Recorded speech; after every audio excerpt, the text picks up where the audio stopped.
Hello, আসসালামু আলাইকুম। আমি লিনা আপনাদের সাথে আমার ছোটো ভাইয়ের খেলা নিয়ে চলে আসলাম। সকালবেলা উঠে দেখি কাদা নিয়ে খেলা করতেছে। জিজ্ঞাসা করলাম যে, "ভাইয়া তুমি কি বানাও?" বলতেছে, "আমি পিঠা বানাচ্ছি।" জিজ্ঞাসা করলাম, "পিঠা বানাচ্ছ তাহলে তোমার চিনি কই, চাল কই, তোমার আটা কই?" বলে যে, "কিছুই বলে না, চুপ করে তো আছে।"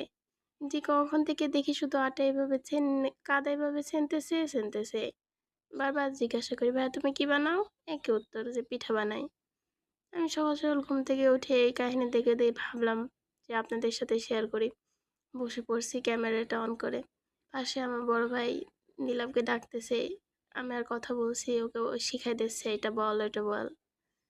আমার ভাইয়ের তো কোনো দিকে মন নেই। শুধু এই কাদা দিয়ে ওইরকম বাখরায় যায়। কে কি বলল ওর কোনো কানে যাচ্ছে না। অনেকক্ষণ এভাবে চুপচাপ বসে থেকে দেখলাম কি করে ও। কি করতেছে আমিও আপনাদের মতো বুঝতেছি না। কাদা দিয়ে আমি বললাম, "হাঁড়ি পাতিল বানাই দিই।" বলে, "না, হাঁড়ি পাতিল বানাবে না। ও নাকি কি একটা বানাবে, পিঠা বানাবে।" আমি বসে আছি পিঠা বানানো দেখবো। বসে আছি, সাইডে নিলয় আসছে, আমার আম্মু আসছে, আম্মু কাজ করতেছে। আর একটা আমরা আজকে কালকে ব্রয়লারের বাচ্চা কিনছি ৩ টা। ২ টা বাচ্চা কিনতে বলছিলাম, পরে আমার ভাই ৩ টা বাচ্চা নিয়ে আসছে। কি আর করার, ছোট মানুষ কান্না করছে, ৩ টাই নিয়ে আসছে আম্মু। এই দেখুন, নীলাভের পিঠার ডো বানানো শেষ। এবার সে একটার পর একটা লেয়ার দিতেছে। কি যে বানাবে আল্লাহ ওই জানে। লেয়ার বসাচ্ছে একটার পরে, শান্তি নাই। ওই যে পাশে একটা বিড়াল দেখতেছেন, ওইটা আমাদের বিড়াল। শেষ পর্যন্ত কি হয়েছে, ও কেক বানাইছে। কেক বানাইছে, হ্যাপি বার্থডে বলতেছে, কেক কাটতেছে।